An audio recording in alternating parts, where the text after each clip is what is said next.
La noche del 1 de septiembre de 1967, en una celda de la prisión de mujeres de Aichach, en Baviera, una mujer de 60 años tomó un lápiz y escribió una nota breve a su hijo Uwe. Las palabras eran sencillas y definitivas. No hay otra salida. La muerte es para mí un alivio. Luego fabricó un lazo con una sábana, lo ató a una tubería de calefacción y se ahorcó.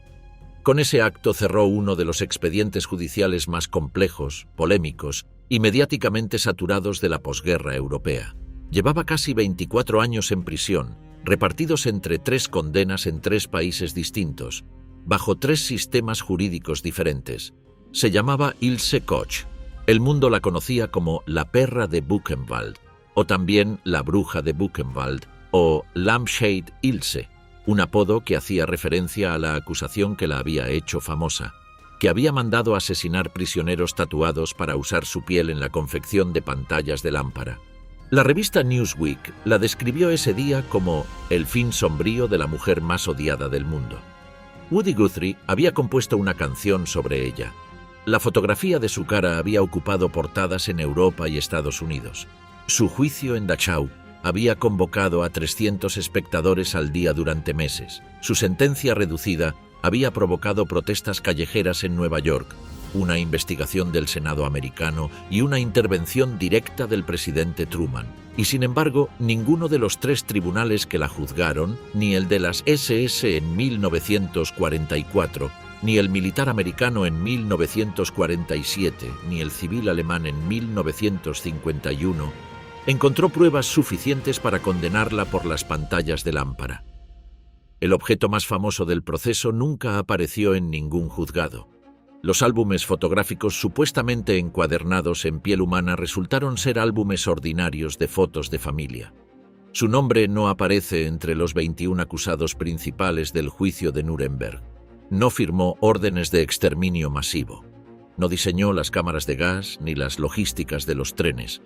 Carecía de rango oficial en las SS y, sin embargo, en términos de reconocimiento popular en el mundo anglosajón durante la inmediata posguerra, el nombre de Ilse Koch superaba en carga emocional al de la mayoría de sus contemporáneos con culpas objetivamente mayores. ¿Qué hizo exactamente Ilse Koch? ¿Qué no hizo? ¿Y cómo se convirtió en el símbolo más perdurable de la crueldad nazi cuando los autores directos del genocidio vivían en libertad o recibían condenas menores? Para entender eso, hay que empezar donde empezó ella. Margarete Ilse Köhler nació el 22 de septiembre de 1906 en Dresden, en el seno de una familia protestante de clase media-baja.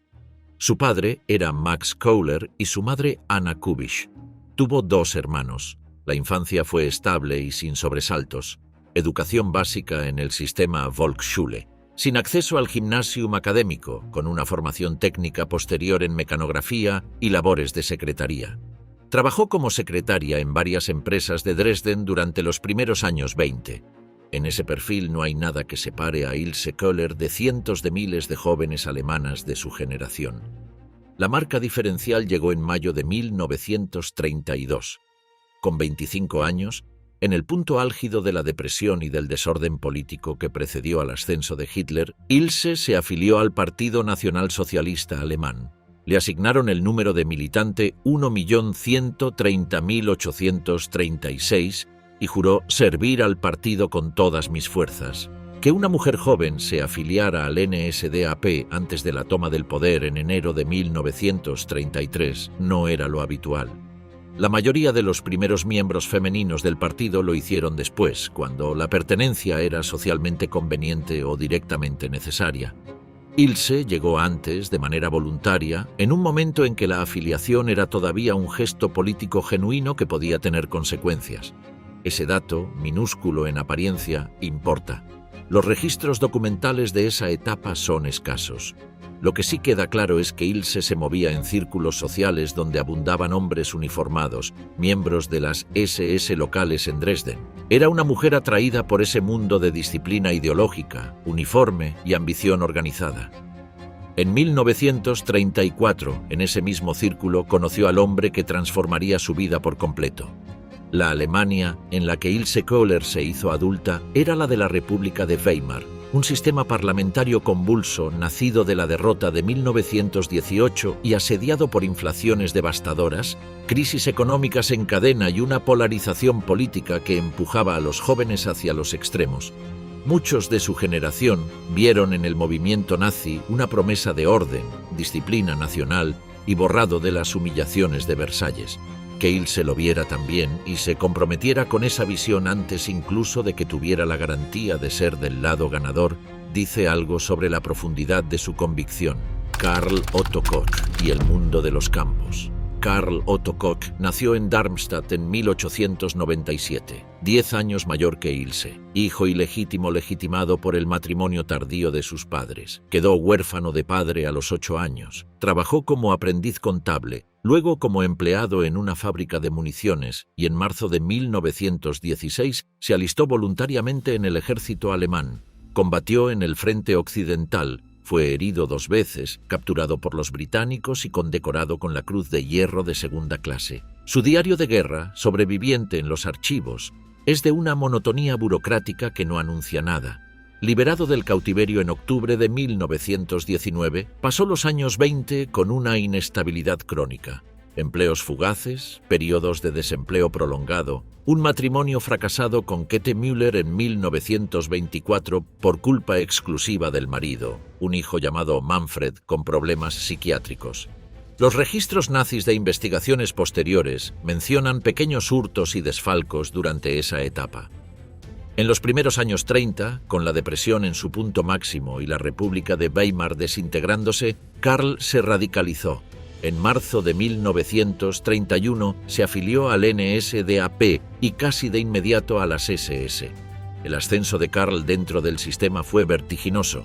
En febrero de 1933 fue enviado a Kassel a establecer una Hilfspolizei, una policía auxiliar creada por Hitler para combatir opositores políticos tras el incendio del Reichstag. Ese éxito lo puso en órbita del SS Brigadeführer Theodor Eicke, jefe del Inspectorado de Campos de Concentración. En 1934 ya formaba parte de su Estado Mayor. Sus superiores lo describían como firme y orientado hacia objetivos, inteligente y seguro de sí mismo, con una visión del mundo nacionalsocialista correcta y sólida. Lo que siguió fue una escalada de cargos dentro del sistema de campos. Sachsenburg, Esterwegen, Lichtenburg, Columbia House, de nuevo Esterwegen. En septiembre de 1936, comandante de Sachsenhausen, el mayor campo de la Alemania del momento, a 35 kilómetros de Berlín, que eventualmente albergaría a 200.000 prisioneros y vería morir a entre 35.000 y 40.000. Allí fue donde la relación de Karl con Ilse llegó a su punto de formalización. Para casarse con un miembro de las SS era obligatorio demostrar la pureza racial de la prometida según el decreto de matrimonio que Himmler había emitido en 1931.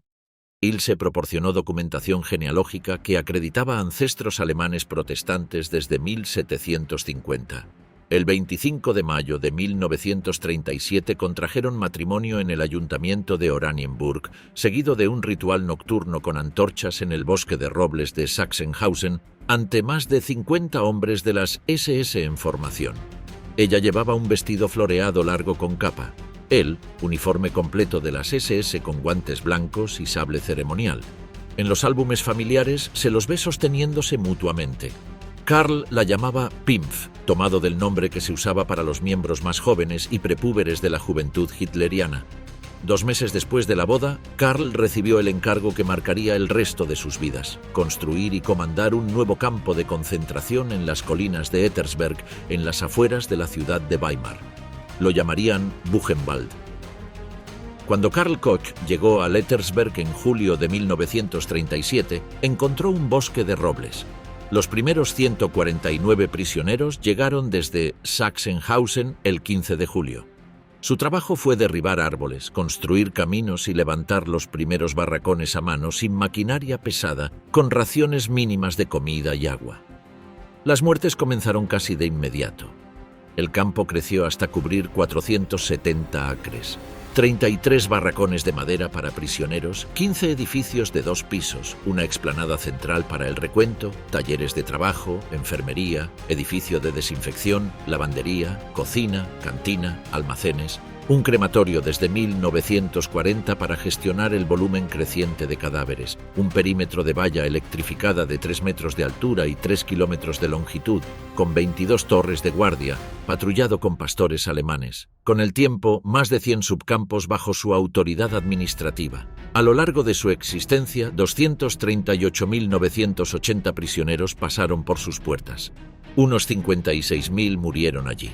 La llegada de nuevos internos estaba diseñada para destruir la voluntad antes de que el cuerpo cediera. Los que llegaban en tren hacían los 8 kilómetros desde Weimar a pie con los brazos levantados. Los que llegaban en camión entraban comprimidos. Los guardias SS repartían golpes desde el primer momento.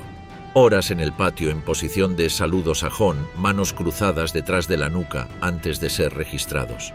La entrada al recinto llevaba una reja de hierro forjado con la inscripción «Jedem dasselbe», a cada uno lo suyo. La desinfección incluía el afeitado total, ducha y revisión médica. Luego un número, un uniforme rayado, una litera en un barracón abarrotado. La rutina cotidiana era una máquina de muerte lenta. Recuento al amanecer durante al menos una hora, independientemente del clima. Trabajo en canteras, fábricas de ladrillos, producción de armamento. Los capos, prisioneros con funciones de supervisión, administraban la violencia con la misma arbitrariedad que los guardias SS. Los judíos, cuya presencia aumentó drásticamente tras la Kristallnacht de noviembre de 1938, recibían los trabajos más brutales y las raciones más escasas. Las enfermedades, la hambruna y el agotamiento mataban con regularidad. A eso se añadían ejecuciones, experimentos médicos en los que SS doctores inyectaban tifus y cólera a prisioneros en busca de vacunas y un sistema de castigo corporal formalizado. Flogging en el caballete de madera, colgado de los brazos atados a la espalda durante horas. Karl Koch convirtió Buchenwald en un feudo personal. El superviviente Eugen Kogon, que después escribiría la historia más importante del campo, lo describió así. Bajo Koch reinaba un régimen de verdadera arbitrariedad. La violencia era sistemática y también caprichosa. Castigaba por tener las manos en los bolsillos, por perder botones del uniforme, por usar más tiempo del permitido en los retretes. Kogon documentó también un caso de brutalidad especialmente extrema ordenada por Koch contra un prisionero romaní que había intentado escapar. Al hombre lo encerraron en una caja de madera ligeramente más pequeña que una persona, con clavos incrustados en sus paredes interiores, cubierta por tela metálica en el lado abierto, y la colocaron a la vista del campo entero. 3 noches duró la agonía pública del hombre, al que finalmente ejecutaron con una inyección letal cuando sus gritos perdieron ya cualquier parecido con la voz humana, escribió Kogon. En noviembre de 1939, el día después del fallido atentado contra Hitler en el Bürgerbräukeller de Múnich, Koch reunió a todos los prisioneros judíos del campo en el patio de recuento, los retuvo cuando el resto fue liberado y escogió aleatoriamente entre 18 y 20 hombres prominentes. Los llevaron a la cantera del campo y los fusilaron por la espalda. Muchos de los guardias que apretaron el gatillo seguían ebrios de la celebración del aniversario del putsch de la cervecería. Cuando Berlín preguntó, Koch explicó que habían sido abatidos mientras intentaban escapar. No hubo sanción. El campo albergaba también un zoológico construido para la familia Koch, con osos en un recinto de hormigón a 50 metros del crematorio. Las fotografías del álbum familiar muestran a Karl y a su hijo Artwin dando de comer a los ciervos del recinto. Hay una foto donde Ilse pasea en abrigo de piel junto a Karl y los niños directamente frente a la entrada principal del campo mientras los niños juegan en la nieve de diciembre. Primera nieve en Buchenwald, dice el pie de foto. Ilse en Buchenwald. Lo que hizo y lo que se dijo que hizo. El papel de Ilse en Buchenwald nunca fue oficial, sin rango, sin uniforme, sin acceso a los archivos del campo más allá de lo que podía ver desde la ventana o lo que ocurría en su propia villa. Su posición nominal era la de esposa del comandante, lo que en la jerarquía del Tercer Reich significaba, en teoría, estar confinada al ámbito doméstico de los 3 K, Kinder, Küche, Kirche. Ilse tuvo 3 hijos en Buchenwald, Artwin en enero de 1938, Gisela en abril de 1939 y Gudrun en diciembre de 1940. Gudrun murió de neumonía a los 4 meses mientras Ilse estaba de vacaciones de esquí, lo que le valió la acusación de negligencia materna por parte de la hermanastra de Karl. La villa familiar estaba a casi 1 kilómetro de la entrada principal del campo. Era un edificio de 3 pisos construido por trabajo forzado de prisioneros. El interior mezclaba el estilo Art Deco con la estética nazi. Bustos de Hitler, lámparas de astas de ciervo, un retrato de Karl en uniforme en el dormitorio principal. En el jardín había una pequeña piscina de hormigón para los niños y un picadero techado de 20 metros de altura, construido en 1939 con mano de obra esclava, con paredes de espejos y una pista de equitación interior. Había costado 250.000 Reichsmarks, más de $1 millón actuales. Ilse lo usaba para sus paseos matinales a caballo de media hora, mientras la banda de las SS tocaba música en el exterior. Cuando se le preguntó después por qué había pedido construirlo, respondió con indiferencia: el trabajo de prisioneros era barato y la madera barata. Más de una docena de prisioneros trabajaban como servicio doméstico en la Villa Koch. Algunos testificarían después sobre el trato que recibían: total indiferencia hacia su bienestar, humillaciones cotidianas, y no se les permitía usar el baño de la casa. También mencionarían las presuntas infidelidades de Ilse con varios oficiales de las SS de alto rango en el campo. Los testimonios sobre las actividades de Ilse fuera de la villa son más perturbadores y también más difíciles de verificar con precisión. Los supervivientes la recordaban generalmente de 2 maneras: a caballo por los alrededores del campo, con una fusta, tomando nota de los números de prisioneros que se atrevían a mirarla, o en situaciones donde su sola queja ante un guardia o ante su marido producía consecuencias fatales para el prisionero señalado. El superviviente Emil Karlebach declaró haberla escuchado gritar varias veces: «Parece que nunca habéis visto a una mujer alemana, al potro con vosotros». El potro era el caballete de madera sobre el que se azotaba a los prisioneros. Walter Retterpath testificó haber visto a Ilse acercarse a caballo a una cuadrilla que construía una carretera, reprochar a uno de los hombres y golpearle la cara con su fusta hasta hacerle sangrar mientras gritaba: «¿Acaso estáis mirando mis piernas?». Más de 2 docenas de testigos declararían que la habían visto presenciar flagelaciones con lo que describían como satisfacción visible. En paralelo a estos testimonios directos, circularon en el campo y después en la prensa internacional rumores de naturaleza diferente y mucho más oscura: que Ilse seleccionaba prisioneros tatuados para asesinarlos y usar su piel para fabricar objetos domésticos, pantallas de lámpara, guantes, portadas de álbumes fotográficos. También se hablaba de una caja con una calavera humana en el salón, usada como decoración, con la que el pequeño Artwin jugaba arrancando los dientes. Esta acusación se convirtió en el núcleo de su fama póstuma, y es, de todos los cargos que se le imputaron, el que tiene la historia más complicada de todas. La soberbia tiene límites incluso dentro del Tercer Reich. Karl Koch había convertido Buchenwald en una caja registradora personal. Cuando en 1938 llegaron miles de judíos tras la Kristallnacht, se aseguró de que tiraran sus objetos de valor en cajas abiertas sin registro, firmando formularios en blanco declarando haber llegado sin nada. Los artesanos del campo, relojeros, carpinteros y artistas producían objetos de lujo para la familia: esculturas, muebles, álbumes fotográficos, joyas. Había cuentas bancarias secretas para espiritar el efectivo confiscado, y el oro dental extraído de los cadáveres antes de la cremación engrosaba regularmente su fortuna personal. Para 1941, el despilfarro visible de los Koch, las pieles de Ilse, el picadero, los automóviles lujosos, había llegado a los oídos de Josias, príncipe heredero de Waldeck y Pyrmont, el alto jefe de las SS y la policía bajo cuya autoridad administrativa caía Buchenwald. Waldeck era un personaje profundamente comprometido con el nazismo. Había participado en la Noche de los Cuchillos Largos y en el pogromo de la Kristallnacht. No era un idealista de la justicia, pero su autoridad había sido burlada sistemáticamente por un subordinado, y eso era otra cuestión. En diciembre de 1941, Waldeck arrestó a Karl Koch por corrupción. Al día siguiente recibió llamadas furiosas de superiores que le acusaban de haber actuado fuera de su autoridad con el mejor comandante de las SS.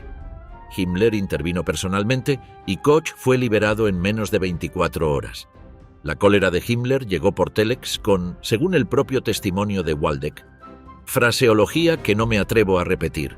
En 35 años de servicio militar nunca me habían hablado de esa manera.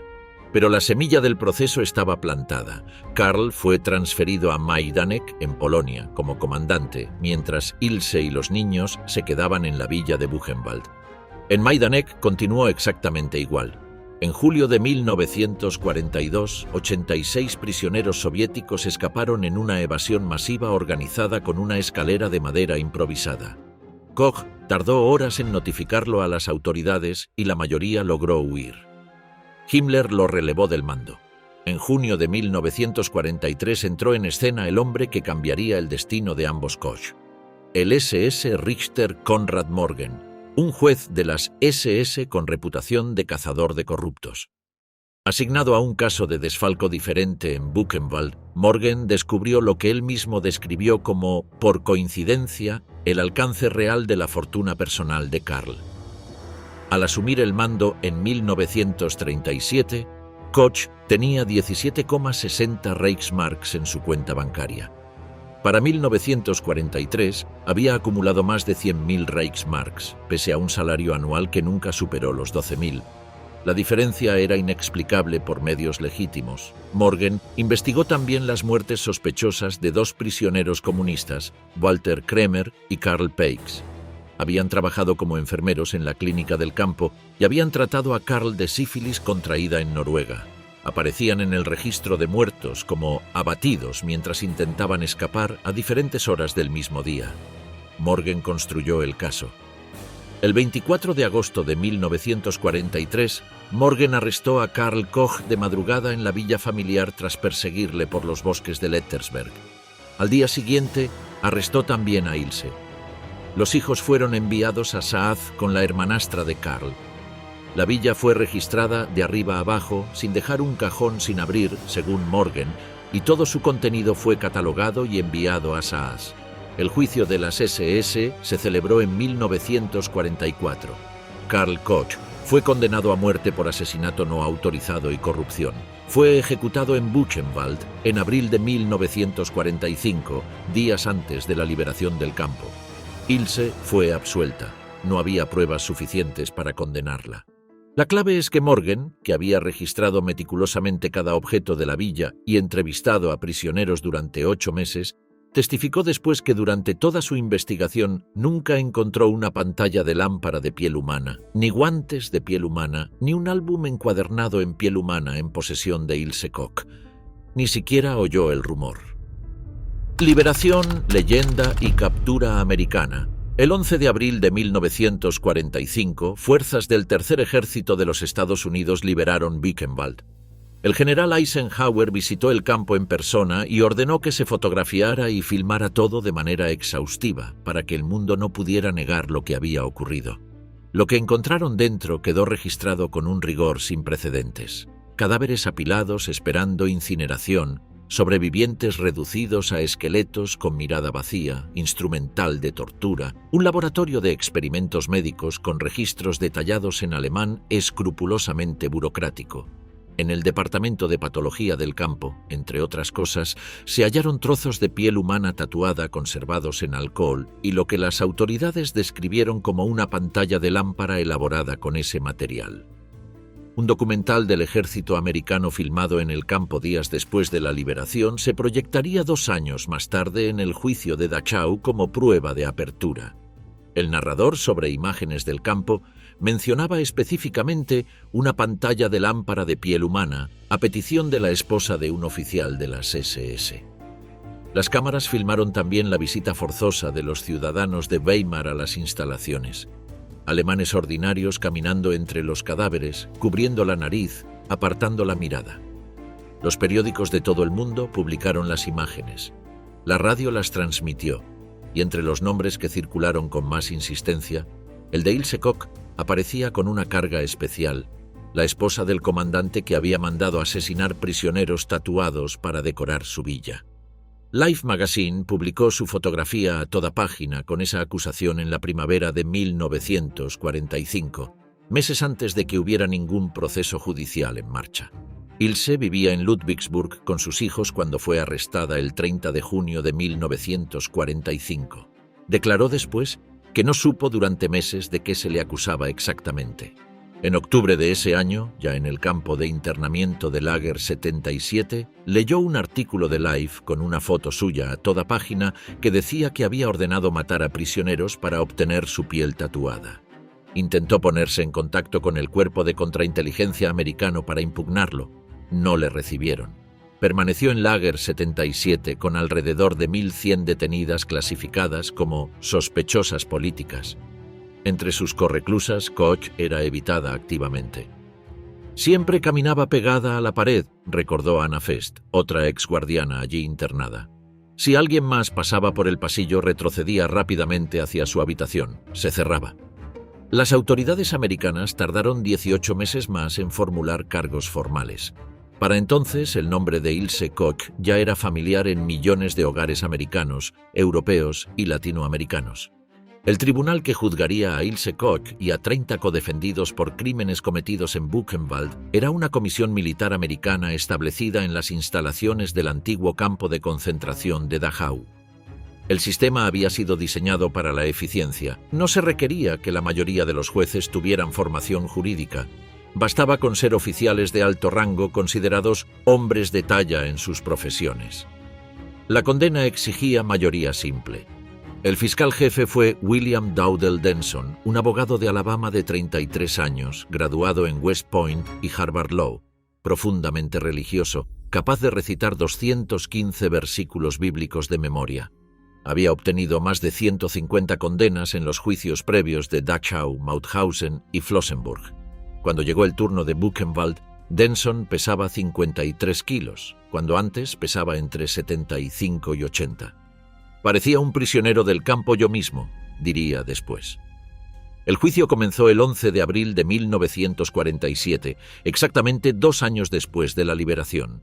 300 espectadores llenaban las gradas. Cámaras filmaban el procedimiento. 2 días antes de que comenzaran los actos, se descubrió que Ilse Koch estaba embarazada de 3 meses. La investigación interna no logró establecer con certeza quién era el padre. Una explicación oficial habló de un detenido que habría tunelado desde el comedor hasta sus aposentos, lo que el propio Denson calificó de imposible. La consecuencia práctica era que no podría pedir la pena de muerte para ella. No se ahorca a una embarazada.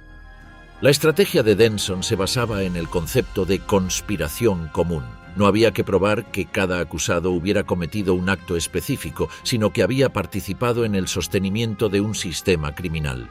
Para Koch, sin rango oficial alguno, esto requería demostrar que ejercía autoridad real y que había incitado activamente la violencia.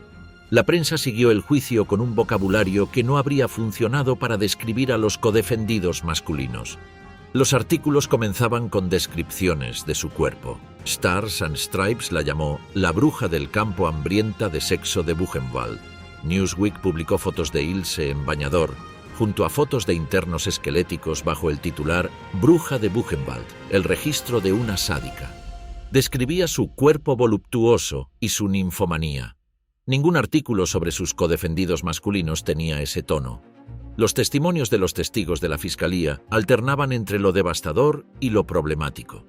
El superviviente doctor Eugen Kogon, que había redactado el informe oficial del campo para el ejército americano, testificó sobre el terror generalizado que Koch inspiraba y su reputación como la comandanta. Bajo contrainterrogatorio admitió que nunca había tenido contacto directo con ella. La había visto solo 2 o 3 veces desde lejos en 6 años y la identificó en el tribunal únicamente gracias a fotos de prensa previas al juicio. El testimonio más incendiario fue el del prisionero Herbert Froboess, quien describió haber visto a Koch a caballo en 1940 identificar a un prisionero tatuado con un barco de velas en el pecho. El prisionero fue llamado a lista esa noche y nunca volvió. Meses después, en el departamento de patología, Froboess afirmó haber visto la misma imagen en un trozo de piel conservado. También testificó haber visto a Koch con guantes de piel humana y un álbum fotográfico encuadernado en piel humana. La defensa desmanteló el testimonio pieza a pieza. La fecha mencionada por Froboess coincidía con el embarazo avanzado de Ilse. incompatible con la equitación. Froboess admitió que había dado versiones contradictorias a un periodista. No pudo confirmar haber escuchado personalmente la conversación entre Koch y el prisionero. Después se reveló que Froboess estaba empleado en ese momento por la propia fiscalía como dibujante técnico para la preparación del juicio. Y para rematar, una fotografía de agosto de 1945 lo mostraba vestido con hábito de fraile franciscano con el título Padre Herbert Froboess, antiguo prisionero del campo de concentración de Buchenwald. Había defraudado más de 3.000 Reichsmarks a la esposa de otro acusado, prometiéndole testificar en su favor. El tribunal lo declaró testigo de veracidad dudosa. El otro gran testigo, Kurt Titz, prisionero que había trabajado como sirviente en la Villa Koch, describió 2 pantallas de lámpara en el salón, una con tatuajes visibles. Dijo que en el departamento de patología le habían explicado que eran de piel humana. Bajo interrogatorio, reconoció que antes de esa explicación las lámparas le parecían completamente normales. Y Morgen, el juez de las SS que había registrado la villa entera en 1943, testificó que en ningún momento durante su exhaustiva investigación encontró nada relacionado con la piel humana. La pantalla de lámpara supuestamente entregada a las autoridades de Nuremberg para el Tribunal Internacional nunca fue devuelta. La fiscalía dijo que se había extraviado. Los álbumes fotográficos descritos como encuadernados en piel humana, que la fiscalía afirmó no poder localizar antes del veredicto, aparecieron en manos de esa misma fiscalía exactamente media hora después de pronunciada la sentencia. Eran álbumes ordinarios con fotos de Ilse jugando con sus hijos. El 12 de agosto de 1947, todos los acusados fueron declarados culpables de participar en la conspiración común del campo. Las deliberaciones habían durado menos de 24 horas para juzgar a 31 acusados. Al día siguiente se leyeron las sentencias. 22 de los acusados fueron condenados a muerte por ahorcamiento. Los 9 restantes recibieron cadena perpetua o penas de prisión de entre 10 y 20 años. A Koch se le impuso cadena perpetua. Cuando Koch se levantó para recibir su sentencia, el presidente del tribunal Kiel la miró desde el estrado y dijo: Ilse Koch, el tribunal, en sesión cerrada, por mayoría de al menos 2/3 de los miembros presentes en el momento de la votación, os sentencia a cadena perpetua a partir de este momento. Según el Washington Post, su cara se enrojeció cuando oyó el veredicto, pero no dio ninguna otra muestra de pérdida de compostura. Las imágenes filmadas muestran a una mujer en un vestido de cuadros conservador, exhausta y resignada, que se da la vuelta bruscamente al ser tocada en el hombro por el policía militar a su izquierda. El sistema de revisión automática del ejército americano puso el caso en manos de equipos de abogados experimentados que revisaron el expediente completo. Sus conclusiones, redactadas de manera independiente y convergente, fueron categóricas. Las acusaciones más graves contra Koch no estaban respaldadas por evidencia creíble. Las pantallas de lámpara nunca fueron presentadas como prueba material. Los testigos clave eran de veracidad dudosa. No había pruebas de que Koch hubiera mandado matar a nadie específicamente. El revisor principal, el teniente coronel Strait, concluyó que la condena era excesiva y recomendó reducirla a 4 años. El general Lucius D. Clay, gobernador militar americano de Alemania y figura clave de la Guerra Fría, que en esos mismos días gestionaba el inicio del bloqueo de Berlín, firmó la reducción el 8 de junio de 1948. El anuncio, hecho público el 17 de septiembre de 1948, desató lo que Clay no había anticipado, aunque lo había temido. Los titulares de periódicos de costa a costa describieron la decisión como un ultraje, una contraatrocidad, casi increíble. El New York Post llamó a la conmutación la contraatrocidad de Clay.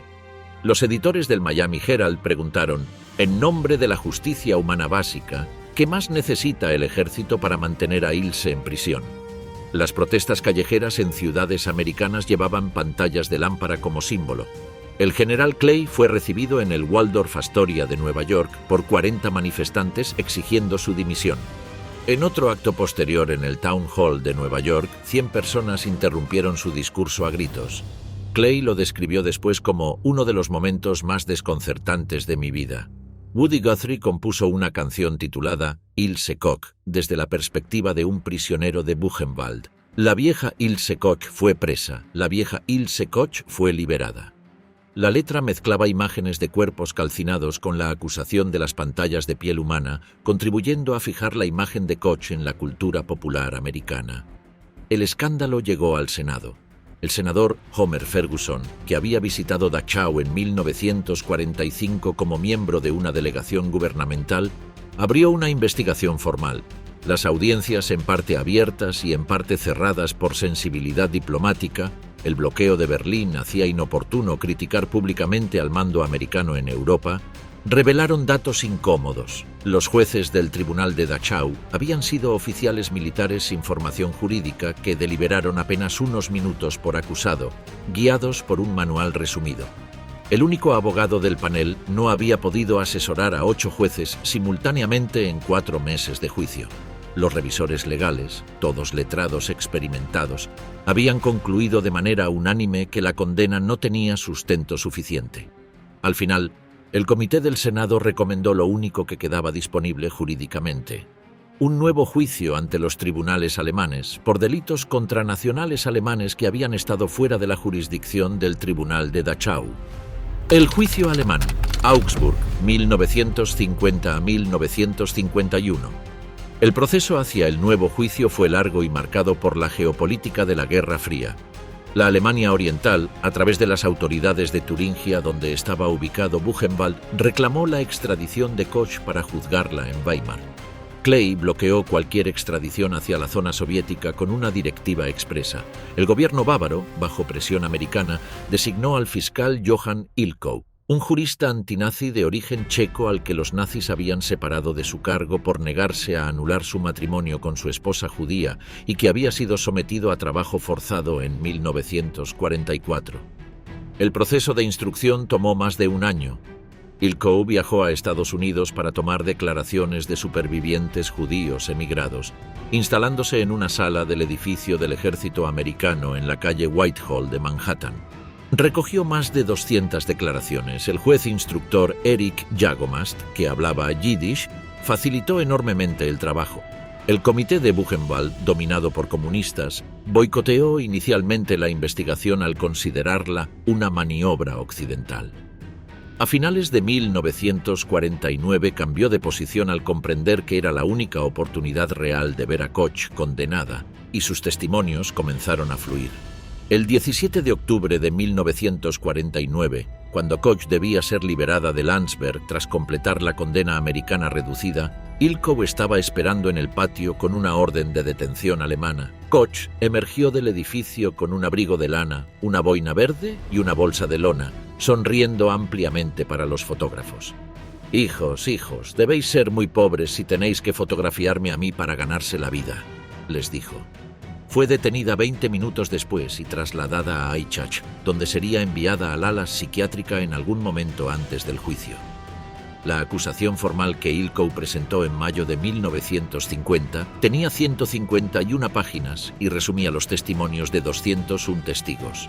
Los cargos incluían 25 conteos de lesiones graves, 65 de instigación a tentativa de homicidio y 25 de instigación a homicidio consumado. El cargo de asesinato directo que Ilkow había intentado sostener, basado en el único testigo disponible, Friedrich Thum, condenado por violación y fraude, fue retirado porque ningún otro testigo pudo corroborarlo en ninguna variante. El juicio comenzó el 27 de noviembre de 1950 en el Kolpinghaus de Augsburg, un centro comunitario de la ciudad, porque los daños de los bombardeos habían destruido el edificio judicial.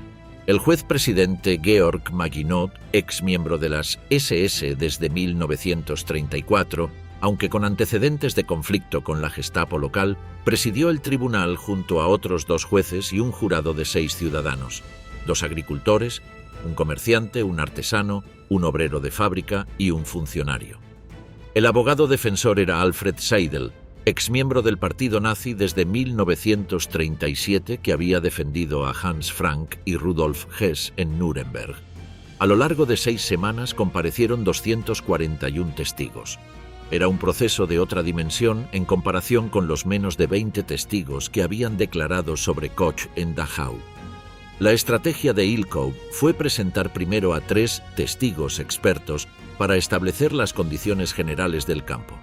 El profesor Benedikt Kautsky, que había publicado un libro sobre los campos en 1948, se tumbó sobre el caballete de flagelación que Ilkov había pedido prestado a la sección hamburguesa del VVN y colocado frente al estrado del jurado para demostrar cómo se realizaban los azotes. El impacto visual fue considerable. El testimonio que más revuelo generó en la prensa fue el del periodista Josef Ackermann, quien trabajó en el Departamento de Patología del Campo durante 5 años. Testificó que el SS doctor Heinz Müller le había hablado de una lámpara preparada como regalo muy especial para el cumpleaños de Karl Koch. El producto final, según Ackermann, era una lámpara elaborada con huesos humanos que se encendía presionando el dedo gordo de uno de los 3 pies humanos que formaban la base. La pantalla era de piel tatuada, dijo, porque se podían ver los pezones. También señaló que la lámpara había sido entregada a la Villa Koch, pero retirada semanas después cuando autoridades superiores de las SS la consideraron de mal gusto. Ilse Koch escuchó todo esto en el banquillo con una mezcla de aburrimiento ostentoso y rabia contenida. Cuando Maginot le preguntó si alguna vez había poseído un libro pornográfico encuadernado en piel humana, respondió con brusquedad: «¡Nunca!». Negó absolutamente cada acusación. «No vi nada, no oí nada, no hice nada». Sus negaciones eran tan absolutas que resultaban contraproducentes. Negó saber que hubiera habido golpizas en Buchenwald. Negó haber visto nunca a un prisionero en mal estado físico pese a que trabajaban en su jardín. Negó haber tenido una fusta de montar. Maginot la interrumpió varias veces con una frustración creciente. Cuando los curas Andreas Rieser y Alfred Bergstoldt testificaron que habían visto personalmente cómo Koch señalaba prisioneros que luego morían asesinados, Maginot preguntó a Koch si también esos sacerdotes eran perjuros. «Sí», respondió ella. Las protestas del público en la sala fueron audibles. La salud mental de Koch se deterioró visiblemente durante el proceso. En la segunda semana de juicio tuvo lo que la prensa describió como una crisis nerviosa. Destrozó la ventana de su celda, gritó «¡Soy culpable! ¡Soy pecadora!» y citó fragmentos del infierno de Dante durante el traslado al hospital. Los médicos peritados declararon que el colapso era teatral y artificial, diseñado para sabotear el proceso. Fue juzgada en ausencia durante varios días. Cuando reapareció en sala y se desmayó en la acera del juzgado, Maginot la hizo entrar en volandas y le dijo: «¿Quiere volver a hacer teatro? No puede conseguir nada con eso». Koch se levantó, se limpió los ojos y respondió: «Oh, solo era un sueño», y tomó asiento. El proceso tuvo sus momentos de caos genuino. El testigo Otto Axmann se abalanzó sobre el caballete de flagelación expuesto frente al jurado, tomó el látigo y se plantó ante Koch gritando: «Me golpearon en el campo por culpa de esta mujer». Tuvo que ser reducido por los policías del tribunal. El testigo Alexander Karoli, que había llegado a Buchenwald con 16 años y sufrido una lesión cerebral allí, colapsó en el estrado después de testificar sobre prisioneros que murieron tras ser denunciados por Koch. Sufrió una convulsión y fue sacado gritando en brazos de la policía. La prensa alemana registró que Koch temblaba durante ese testimonio. Cubría la cara con las manos y lloraba en los descansos. Pero también hubo momentos que revelaban la extraña dualidad del proceso. El príncipe Josias de Waldeck, el mismo aristócrata que había desencadenado la investigación que llevó al arresto de los Koch en 1943, compareció como testigo de la defensa y declaró que el concepto de que Ilse Koch diera órdenes al personal del campo era absurdo. Waldeck fue puesto en libertad de Landsberg ese mismo día que testificó. Era ya el año 1951, había cumplido su condena de vida. Ni la prensa ni el público lo señalaron. El fiscal Ilkov presentó su alegato final el 11 de enero de 1951. Koch colapsó nuevamente y tuvo que ser sacada en su silla por 2 policías mientras el público de 200 personas aplaudía. Ilkov argumentó que Koch había actuado perseguida por el demonio de la brutalidad e instintos desenfrenados y que sus crímenes eran especialmente graves por ser voluntarios y sin necesidad. pidió cadena perpetua. Seidel respondió argumentando que su cliente había sido perseguida por ciertos círculos influyentes en el Senado americano y seguidores del ministro de Finanzas judeoamericano Morgenthau, y que la acusación entera había sido impulsada por la obsesión pública con las pantallas de piel humana que, admitió, no había podido probarse con 200 testigos. El 15 de enero de 1951, el tribunal dictó sentencia con Koch ausente por enésima vez. Culpable de instigación a homicidio, por el caso del prisionero cuya cabeza fue aplastada con una piedra tras ser señalado por Koch, confirmado por el testimonio del padre Reiser y un segundo testigo civil, de instigación a tentativa de homicidio y de varios conteos de lesiones graves. Absuelta de los cargos relacionados con la piel humana. La sentencia: cadena perpetua y pérdida permanente de derechos civiles. El tribunal explicó en su sentencia escrita de 137 páginas que Koch había obrado con plena conciencia de que sus denuncias podrían provocar la muerte de los denunciados, que había obtenido satisfacción interior al observar la violencia resultante y que su culpabilidad era agravada por la ausencia de cualquier presión institucional que la obligara a actuar así. A diferencia de los guardias y funcionarios que solo cumplían órdenes, Koch no tenía ninguna excusa. El presidente del tribunal Maginot explicó que esta mujer despiadada y obstinada había hecho todo lo que estaba en su poder para empeorar la situación de aquellos pobres hombres torturados.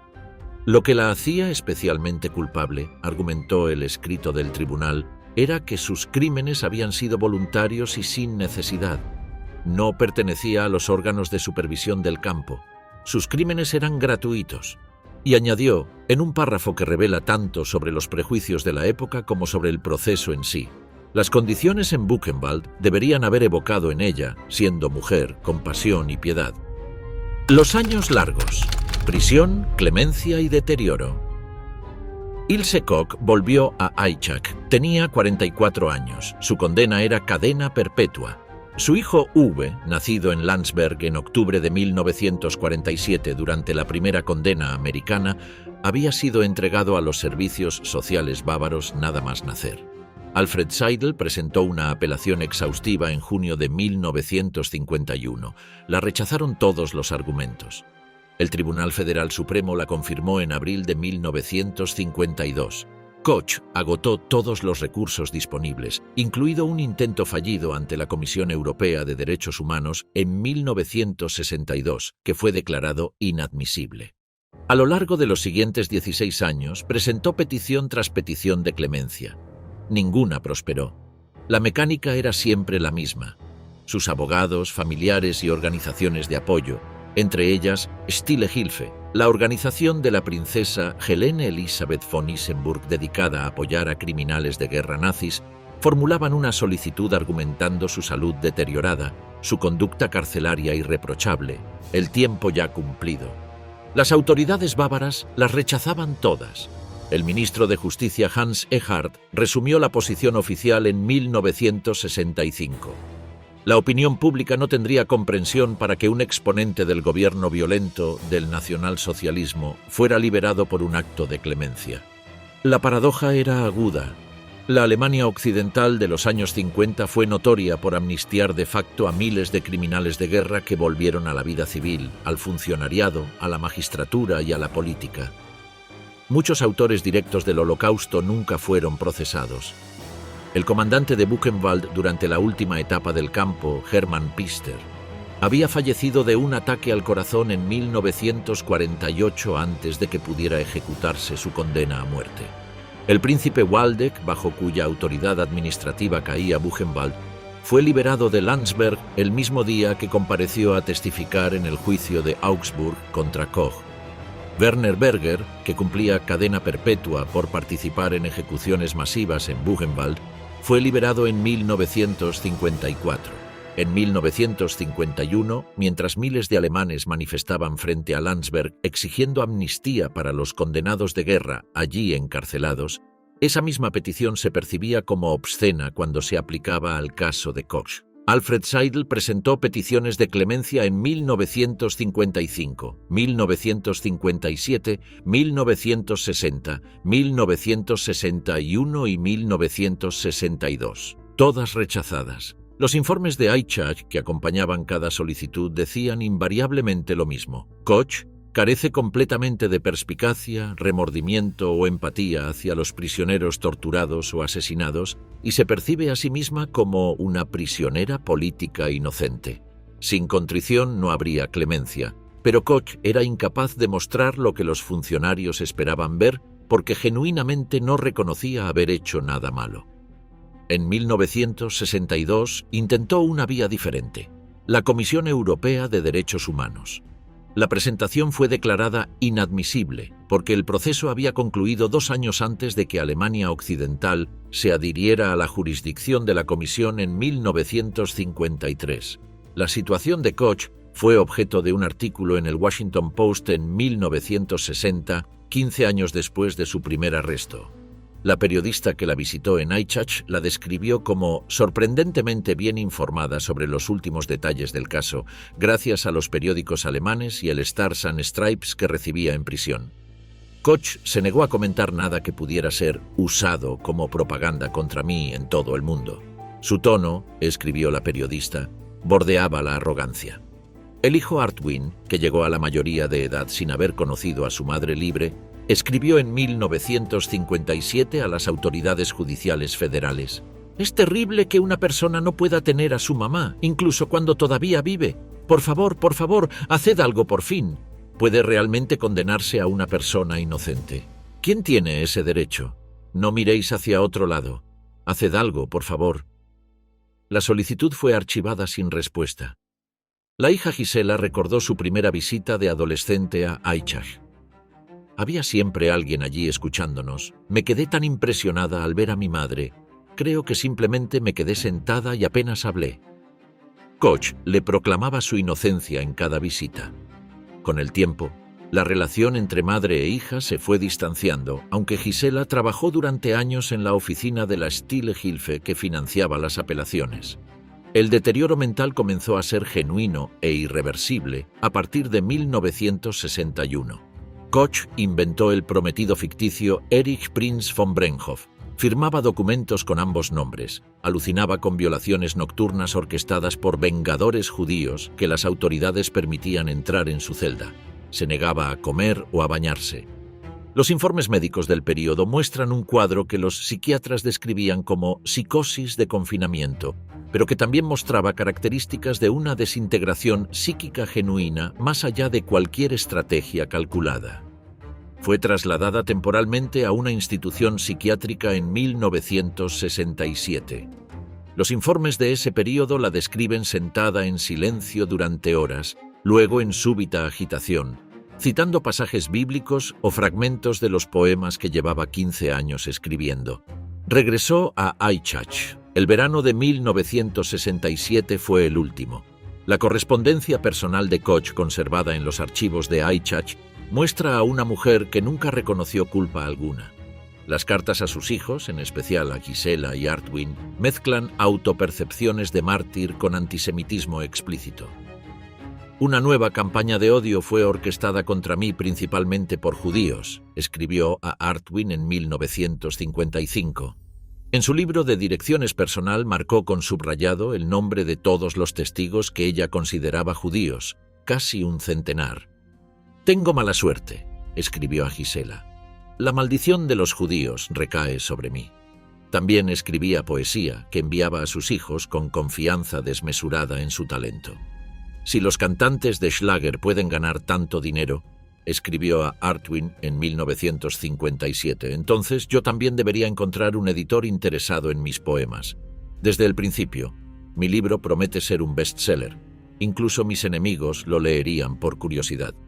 Los poemas combinaban sentimentalismo rural con fantasías de vindicación divina y castigo para sus enemigos. Los que se desviaron en el odio ciego, los que me acusaron con perjurio, los juzgaré según mi sabiduría, el tiempo no cuenta en la eternidad. A partir de 1961, las solicitudes de clemencia rechazadas coincidieron con un deterioro mental progresivo y genuino. Koch comenzó a sufrir alucinaciones. Inventó un prometido ficticio llamado Erich Prinz von Brenhoff, a quien pedía a sus hijos que llamaran papá.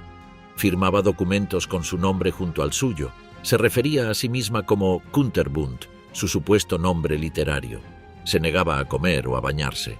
Los informes de personal de la prisión documentan comportamientos que hacían inviable cualquier lectura como actuación estratégica. En 1967 fue trasladada temporalmente a una institución psiquiátrica. Regresó a Eichach. El 1 de septiembre de 1967 escribió la nota a V. Luego ató la sábana. El enigma de la piel humana. Ningún análisis honesto del caso Ilse Koch puede evitar la pregunta central. ¿Existieron realmente los objetos de piel humana que la hicieron famosa? La respuesta exige distinguir varias capas. Que en Buchenwald se conservaron pieles humanas tatuadas es un hecho documentado. Los departamentos de patología del campo procesaban cadáveres y hay evidencia de que ciertas secciones de piel tatuada fueron preservadas para lo que se describía como investigación científica por el médico SS Dr. Erich Wagner. Algunos testimonios hablan de que estos materiales se distribuían entre oficiales de las SS con intereses coleccionistas. El testimonio de Ackermann en Augsburg sobre la lámpara de huesos y piel fabricada para el cumpleaños de Karl Koch, que habría sido retirada de la villa al cabo de unas semanas por considerarse de mal gusto por superiores de las SS, es el relato más detallado y atribuido a una fuente con conocimiento directo. Pero la conexión específica de Ilse Koch con esos objetos nunca fue probada en ninguno de los tres juicios. El punto más sólido en favor de su inocencia respecto a este cargo específico es la investigación de Morgen. En agosto de 1943, Morgen y su equipo registraron la villa de arriba a abajo durante horas, catalogaron cada objeto y enviaron todo a Saad. Morgen tenía todos los incentivos del mundo para encontrar evidencias contra Koch. Estaba construyendo el caso que llevaría a Karl a la muerte. Si hubiera encontrado piel humana, la habría usado. Testificó en Dachau y en Augsburg que no encontró nada y ni siquiera había oído el rumor. El punto más débil de la acusación es la desaparición de la pantalla de lámpara original. Los americanos la presentaron públicamente en Buchenwald en 1945 y la atribuyeron a Koch. Nunca apareció como prueba material en ningún juzgado. La Fiscalía de Dachau dijo que la había transferido a Nuremberg, donde se extravió. En los 70, investigadores que buscaron el objeto en los archivos de Nuremberg no encontraron rastro de ningún recibo ni ninguna documentación de tal transferencia. El resultado paradójico es este: la acusación que convirtió a Ilse Koch en el nombre más reconocido del nazismo para el gran público, la que llevó a protestas en las calles de Nueva York y a canciones de Woody Guthrie, es precisamente la que ningún tribunal, de los tres que la juzgaron, logró probar.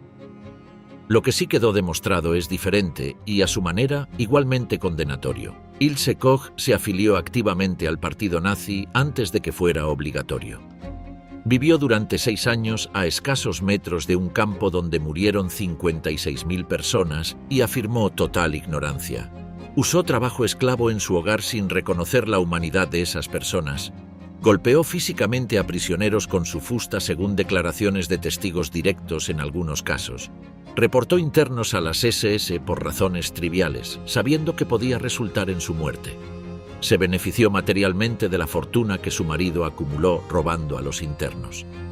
El tribunal alemán de 1951 consideró eso suficiente para cadena perpetua.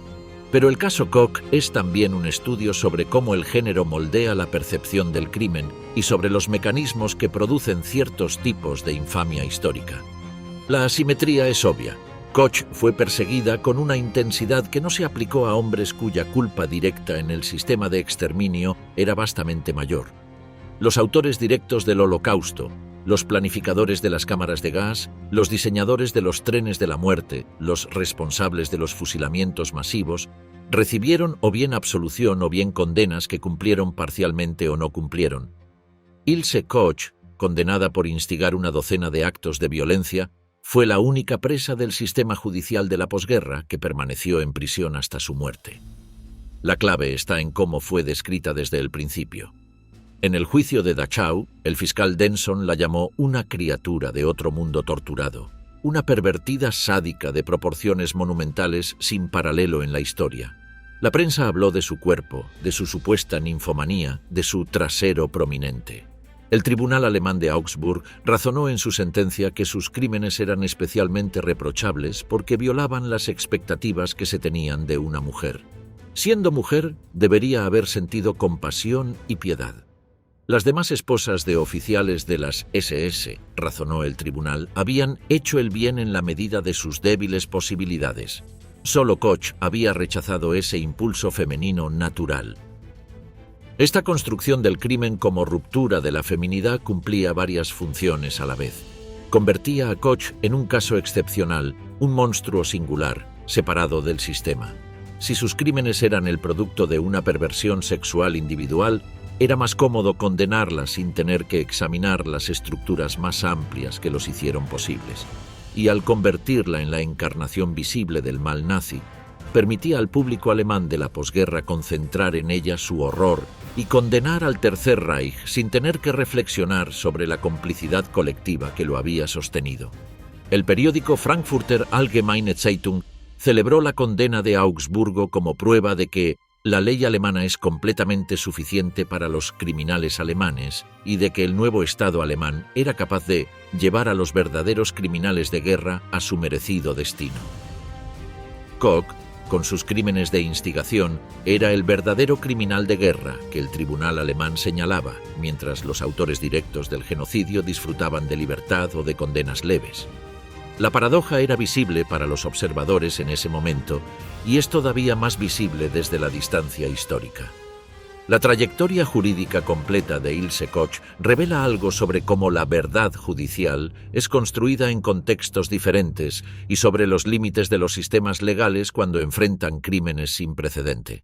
En el juicio de las SS de 1944 fue absuelta. El tribunal nazi, con todos sus horrores sistémicos, aplicó en este caso estándares probatorios que la absolvieron. No había evidencia de que hubiera cometido crímenes autónomos más allá de ser cómplice y beneficiaria de los delitos financieros de su marido. Esa absolución provenía de un sistema que ejecutaba a Karl Koch por asesinato sin autorización, no porque el asesinato fuera malo en sí mismo, sino porque había sido ejecutado fuera del protocolo. La ironía estructural es perfecta. El mismo sistema que mataba a 56.000 personas en un campo la absolvió porque no había pruebas de que ella hubiera violado sus propias reglas. En el juicio americano de 1947, fue declarada culpable de participar en el diseño común del campo. El concepto jurídico de common design o conspiración común era una herramienta útil para procesar en masa a responsables de distintos niveles sin tener que probar actos específicos para cada uno. Pero aplicado a alguien sin rango oficial, sin uniforme y sin cargo formal, su alcance era mucho más impreciso. La evidencia sobre los cargos más graves fue catalogada por todos los revisores posteriores, 9 abogados en total trabajando de manera independiente, como basada en rumores y testimonios de dudosa credibilidad. La condena fue reducida a 4 años por esas mismas autoridades. El escándalo que siguió fue, en parte, el resultado de que el público americano había consumido durante 2 años la imagen de un monstruo sin precedentes y la conclusión jurídica no era compatible con esa imagen. En el juicio alemán de 1951 fue condenada nuevamente a cadena perpetua, pero absuelta específicamente de los cargos más notorios. El proceso fue más largo, más riguroso, con más testigos y más cuidado en la evaluación de la evidencia.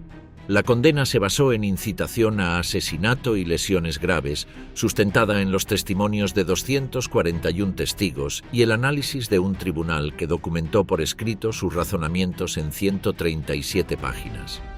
La sentencia fue más sólida jurídicamente que la de Dachau, pero también más modesta en su alcance real. 3 sistemas legales distintos, 3 contextos políticos distintos, 3 conjuntos de reglas de evidencia distintos. El único denominador común. Los 3 terminaron en condena, aunque por razones diferentes. Y los 3 acordaron, implícita o explícitamente, que las acusaciones más célebres no podían probarse. El legado. La nota de suicidio entregada a Uwe no era una confesión, no era un pedido de perdón. Era una declaración de que la muerte era preferible a la continuación de lo que Ilse Koch describía como una injusticia irremediable. Hasta el final, no reconoció haber cometido crimen alguno. Su posición nunca cambió en 24 años. El caso tuvo consecuencias que van más allá de la persona. La controversia americana sobre la reducción de sentencia en 1948 contribuyó directamente a reformas en el sistema de revisión del programa de crímenes de guerra militares.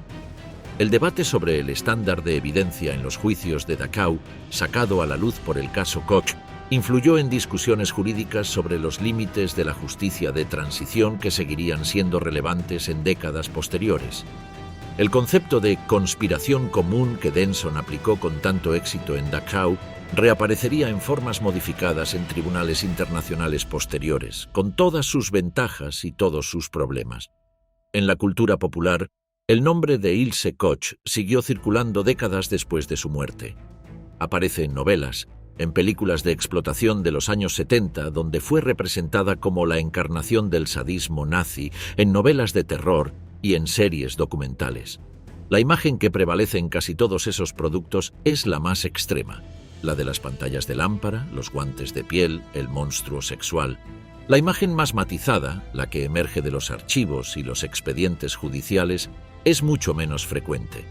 Lo que fue Ilse Koch, según los hechos documentados, una mujer que eligió activamente el nazismo antes de que fuera obligatorio o socialmente conveniente hacerlo, que vivió durante 6 años a metros de un sistema de exterminio masivo y participó en su funcionamiento cotidiano de maneras que el tribunal alemán consideró suficientes para cadena perpetua, que golpeó, humilló y denunció prisioneros con consecuencias letales en casos documentados, que criaba a sus hijos entre el crematorio y el zoológico del campo con indiferencia documentada hacia el sufrimiento de quienes morían al otro lado de la valla. Lo que probablemente no fue la autora de pantallas de lámpara de piel humana. La comandanta, que codirigía el campo con su marido en términos de autoridad formal. El monstruo sexual único e irrepetible que la prensa americana y alemana construyó. Lo que sí fue, con total certeza, el personaje en el que el mundo occidental decidió concentrar su horror y su indignación por los crímenes del Tercer Reich, en parte porque hacerlo era más sencillo que examinar la mecánica más amplia, más banal y más colectiva que hizo posibles esos crímenes. Su infamia fue construida sobre actos reales, magnificados por rumores, amplificados por la prensa, instrumentalizados por la política de la Guerra Fría y filtrados a través de los prejuicios de género de 3 sociedades distintas en un periodo de 5 años. El expediente judicial de Ilse Koch, con sus 3 juicios, sus 3 absoluciones parciales y sus 3 condenas totales, con su lámpara desaparecida y sus álbumes ordinarios, con sus testigos perjuros y sus testigos creíbles, con sus revisores que reducen la condena y sus jueces que la imponen de nuevo, es un documento extraordinario sobre la complejidad de establecer la verdad en el contexto de los peores crímenes de la historia del siglo XX y sobre los mecanismos, a veces oscuros, que deciden quién encarna el mal y quién permanece en la sombra.